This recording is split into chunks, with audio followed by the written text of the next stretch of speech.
ऐसा ही हाल होता है सर। ये दुनिया के लिए भी एक लेसन है कि दूसरे के बल पे राजा मत बनो। दुनिया में किसी का एहसान मत लीजिए, अपनी ऊंचाई बढ़ाओ, अपनी सारी ताकत अपने में लगाओ। जिंदगी की जितनी भी लड़ाइयां हैं वो तुम लड़ोगे। अमेरिका को खत्म कर देंगे, अमेरिका को। आपकी खुद की परछाई भी ना अंधेरे में आपका साथ छोड़ देती है। जो दूसरे के अधीन है उसको सपने में भी सुख नहीं है।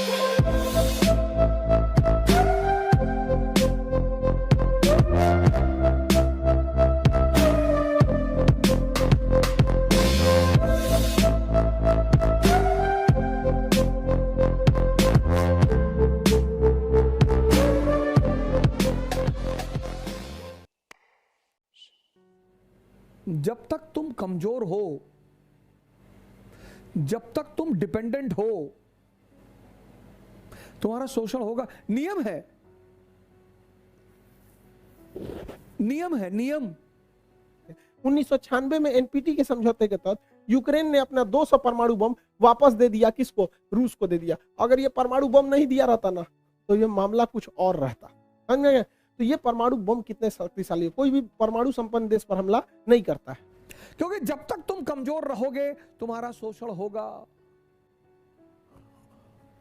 तुम किसी भी जाति के हो, किसी भी धर्म के हो, क्या फर्क पड़ता है। हालांकि यूक्रेन के जो प्रेसिडेंट है ज़ेलेंस्की, वो भी ज्यूज यानी यहूदी हैं और इजराइल भी यहूदी है। अब ये उसका मदद नहीं कर रहा क्योंकि भैया देश सर्वोपरि होता है। अपने देश को काहे लिए हम रिस्क में डालेंगे। लेकिन देश के नागरिकों को भी सोचना चाहिए, किसी देश को इतना टॉर्चर मत करो। रूस को अपनी सुरक्षा चिंताओं को ध्यान में रखना पड़ेगा। हमको बड़ा कड़ा शब्द में बोलना पड़ता है, लेकिन ये बात जरूर है कि अगर यूक्रेन आज आंसू नहीं बहाएगा तो कल यूक्रेन की वजह से रूस को खून के आंसू बहाने पड़ेंगे। क्योंकि नाटो धीरे धीरे पैर पसार रहा है। 15 देशों को तोड़ दिया नाटो ने। ये जितने रेड कलर के हैं सब नाटो के देश। अब आप ही बताइए, यहाँ पर रूस है, रूस के सिधाने इतने दुश्मन देश है। रूस अगर इनमें से किसी एक को मारेगा ना तो ये सब मिलके मारेंगे। तो रूस को तो पूरी तरह से बर्बाद करने का प्लान है नाटो वालों का। यूक्रेन को सबक सिखाने के लिए रूस ने क्या किया, एक तो 2014 में क्रीमिया को हड़प लिया।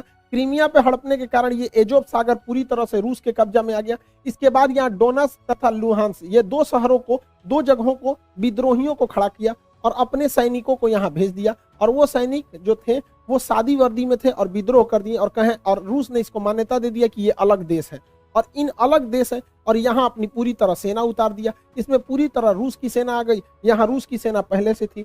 रूस बहुत ही सावधानी से चल रहा था। ये ऊपर का देश है बेलारूस, यहाँ रूस अपनी पूरी सेना भरे हुए हैं ताकि इधर से हमला करना होगा तो कर ही देगा। ये रूस है, इधर से हमला आराम से कर देगा।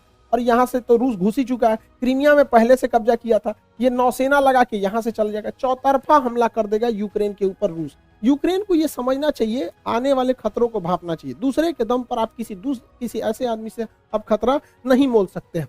कि दूसरे के बल पे राजा मत बनो। यह है विजडम कि जब दूसरे की ताकत पे लड़ोगे ना, और अगर गलती से पीछे वाला हट गया, सुग्रीव के साथ यही तो हुआ। रामचरितमानस के सुग्रीव,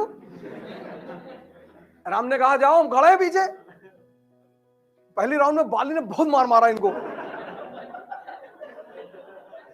कोई मदद के लिए नहीं आया। ये दुनिया के लिए भी एक लेसन है कि जब तक अपने पैर पे नहीं खड़े रहेंगे तब तक कोई मदद करने के लिए नहीं आएगा। कोई आएगा कैसे मदद करने के लिए आपके ऊपर? आपकी खुद की परछाई भी ना अंधेरे में आपका साथ छोड़ देती है, तो दूसरे से क्या उम्मीद कर रहे हैं? मुसीबत पड़ने पे हर इंसान साथ छोड़ देती है, जब अंधेरे में परछाई ने छोड़ दिया तो। जिंदगी की जितनी भी लड़ाइयां हैं वो तुम लड़ोगे। इसलिए बड़े सारे माँ बाप बड़े प्रोटेक्टिव होते हैं, बर्बाद करते हैं अपने लड़कों को। बाहर नहीं जाने देते, ये नहीं करने, कुछ सामान छोटा छोटा छूट देनी चाहिए माँ बाप को बचपन से ही। गलती करोगे तभी तो सीखोगे। जब सबसे अच्छा तरीका सीखने का है गलती करके। दिल्ली गया, कोई कानपुर का लड़का मिल गया, दोस्ती कर लिए, 2-3 दिन साथ में रहे, चौथे दिन तुम्हारा लैपटॉप मोबाइल लेके गायब हो गया। अब दुनिया में जब भी आप किसी के सहारे जीते हैं, किसी का मत खाइए सर। किसी से अगर 1 रुपये खा रहे हैं तो उसे 2 रुपये खिलाइए, और अगर नहीं खा सकते हैं तो किसी का खाइए भी मत। मिर्जापुर में ललित का हाल देखे ना, ऐसे ही हाल होता है जो दूसरों के सहारे जिंदा रहते हैं। ऐसा ही हाल होता है सर। अगर आप किसी पर 1 रुपया नहीं खर्चा कर सकते हैं तो उसका 1 रुपया अपने ऊपर खर्चा मत होने दीजिए। जब तक संभव हो दुनिया में किसी का एहसान मत लीजिए, नहीं तो कल आंख दिखाएगा तो आप गाली नहीं दे पाएंगे। किसी का खाइए मत सर, बिल्कुल मत खाइए, नहीं तो किसी दिन किडनी मांग लेगा आपकी। खिलाएगा पिलाएगा, जूता पहनाएगा नाइक का, रेडॉस का। या नेता लोग क्या कहते हैं, भाई है हमारा। नेता के साथ जो 2-4 लोग टहलते हैं, कभी नेताजी से पूछे कि नेताजी ये कौन है, अरे हमारे भाई की तरह है, और किसी दिन ले आके ललित वाला हाल कर दिया। पराधीन सपने सुख नाही, तुलसीदास यही तो कहते हैं, जो दूसरे के अधीन है उसको सपने में भी सुख नहीं है। पराधीन सपने सुख नहीं। यूनाइटेड स्टेट्स ऑफ अमेरिका, सबकी तमन्ना है जाने की, कुछ लोगों की तमन्ना मिटाने की भी है। नंगे हैं, भूखे हैं, अमेरिका को खत्म कर देंगे। अमेरिका को किसी रॉकेट में बैठा के छोड़ देंगे, पता नहीं चलेगा किस ग्रह पे उतर गए जाके।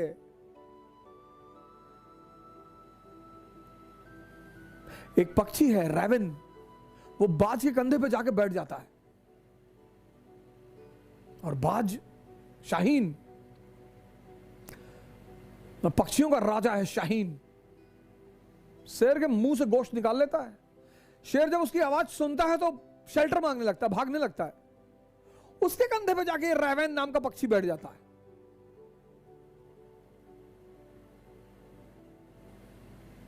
तो पता है बाज क्या करता है, अपनी उड़ान बढ़ाने लगता है, उड़ान। और जैसे जैसे उसकी ऊंचाई बढ़ती रहती है, ऑक्सीजन लेवल कम हो जाता है, रैवन को भागना पड़ता है। अपनी ऊंचाई बढ़ाओ, इतनी बढ़ाओ कि जितने लोग तुम्हें दबाना चाहते हैं उनका दम घुटने लगे, वो खुद ही भाग जाएं। अपनी सारी ताकत अपने में लगाओ और अपनी ऊंचाई को इतना बढ़ाओ कि तुम्हारे जितने अगल बगल लोग भगवान के आशीर्वाद स्वरूप तुम्हारे पीछे पड़े हैं, उनका दम घुटने लगे। जय हिंद।